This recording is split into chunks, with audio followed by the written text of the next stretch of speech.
সেখানে মাছের সরবরাহ ভালো রয়েছে, তারপরও দাম কমছে না। এই বিষয়ে আমরা বিস্তারিত জানতে চাই। আমাদের সঙ্গে সিলেট থেকে সহকর্মী রাকিবুল রাফি এবং লিপসন আহমেদ যুক্ত হচ্ছেন সুনামগঞ্জ থেকে।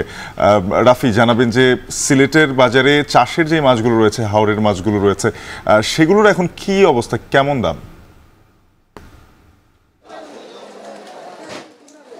শাফিন, এই মুহূর্তে আমি দাঁড়িয়ে আছি সিলেটের বৃহৎ মৎস্য পাইকারি আড়ত কাজীর বাজারে, যেখানে 2 দিন আগের যে চিত্রটা আপনারা দেখেছেন যে মাছের সরবরাহ নেই কিন্তু দামও অনিয়ন্ত্রিত, এবং একই সাথে সাথে হাওরের মাছের যে সরবরাহ রয়েছে দামও কিছুটা সুস্থিতে রয়েছে। এবং এখানকার যারা আড়তদার থেকে বিক্রেতারা আছেন তারা বলছেন যে হাওরের মাছের যে প্রবাহ বা সরবরাহ যেটা রয়েছে সেটা কিন্তু এখন বেশি বলা চলে, এবং চাঙা প্রতি যেটা আগে বিক্রি হতো 1000 টাকা করে সেটা বিক্রি হচ্ছে 300 থেকে 400 টাকা করে। এবং চাষের মাছের যে সরবরাহ সেটা কিন্তু বন্যার পর থেকে কমে গেছে। আপনি দেখতে পেয়েছেন যে প্রথম দফা, দ্বিতীয় দফা এবং তৃতীয় দফা বন্যার পর যে ক্ষয়ক্ষতি হয়েছে, আসলে পুকুর থেকে খামারের মাছ শুরু করে সব কিছু কিন্তু তলিয়ে গিয়েছে।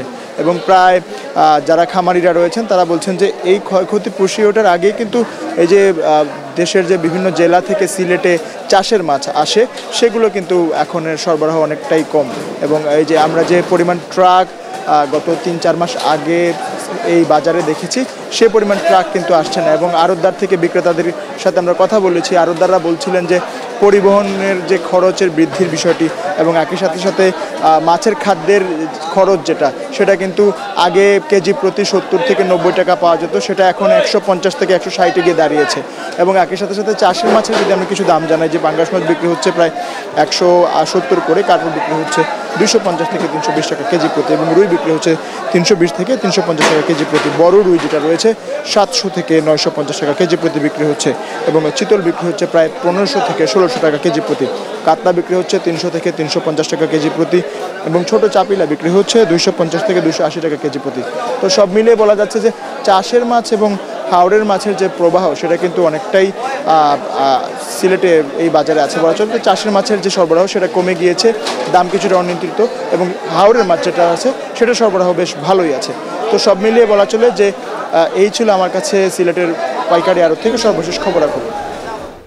এবার লিপসনের কাছে জানতে চাই, লিপসন, সুনামগঞ্জের মাছের দরদাম আপনি কেমন দেখছেন, জানাবেন আমাদের।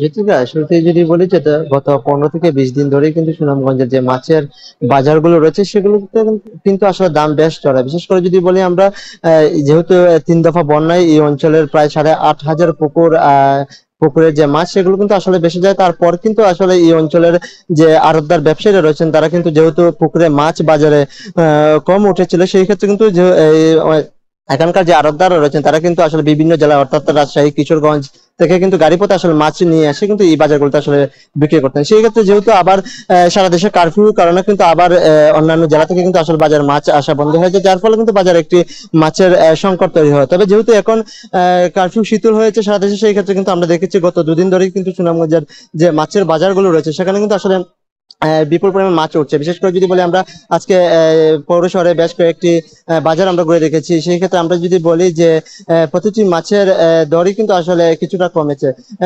পাশাপাশি যদি বলি এখানকার যে ব্যবসায়ীরা রয়েছেন তারা যেটি বলছেন, এই বছর আমি যেহেতু এই বাজারটিতে আছি, ওয়াজখালীর একটি বাজার, এই বাজারে কিন্তু আমরা যদি বলি 3 দফা বন্যার আগে কিন্তু প্রত্যেক দিন প্রায় 50 লাখের উপরে কিন্তু আসলে বেচা কেনা হতো মাছ। সেই ক্ষেত্রে বন্যার পর সেই সাথে কারফিউ কিন্তু সেই বিক্রি কিন্তু এখন অর্ধেকে নেমে এসেছে।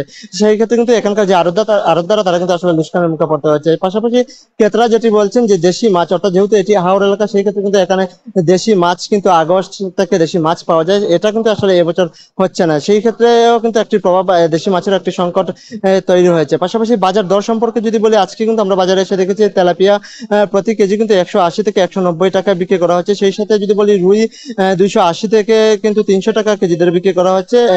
আমরা যদি বলি চিংড়ি, দেশি প্রজাতির যে চিংড়িগুলো রয়েছে সেগুলো কিন্তু 700 থেকে 800 টাকা বিক্রি করা হচ্ছে। অর্থাৎ এই যে মাছের অর্থাৎ যে যে দাম সেটা কিন্তু অন্য বছর এই সময়ে কিন্তু আসলে কমে আসতে এবছর কিছুটা আসলে বেড়েছে। তো সব মিলিয়ে বলা যায় এই 3 দফা বন্যা সেই সাথে কারফিউর কারণে কিন্তু সুনামগঞ্জের যে মাছের বাজারগুলোতে আসলে প্রভাব পড়েছে। জ্যোতিকা, সিলেট এবং সুনামগঞ্জ থেকে মাছের সরবরাহ দরদাম নিয়ে জানাচ্ছিলেন সহকর্মীরা।